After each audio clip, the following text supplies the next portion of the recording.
বিশ্বাস করেন, আপনার রিজিকের মধ্যে যদি একটা টাকা হারাম থাকে, যতক্ষণ সেটাকে আপনি ত্যাগ না করছেন, আপনার ইবাদত কবুল হবে না। কোনো ক্ষমতা নাই এই হাদিসটাকে উল্টায় দেওয়ার।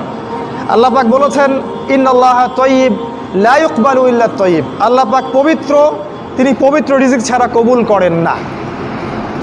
তিনজন ব্যক্তির দোয়া কবুল হয়, নবীজি বলেছেন। দোয়া ফেরত দেয়াই হয় না, দোয়া করলেই কবুল।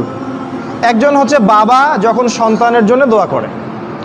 2 নাম্বার, যখন কোনো মুসাফির মানে সফর করছে যারা আল্লাহর পথে বা মুসাফির, তারা যখন আল্লাহর কাছে দোয়া করে, দোয়া কবুল হয়ে যায়। আরেকটা দোয়া হলো মাজলুম, কারো উপর জুলুম করা হয়েছে, এই মাজলুম যখন জালেমের বিরুদ্ধে বদদোয়া করবে, তখন দোয়া কবুল হয়ে যাবে।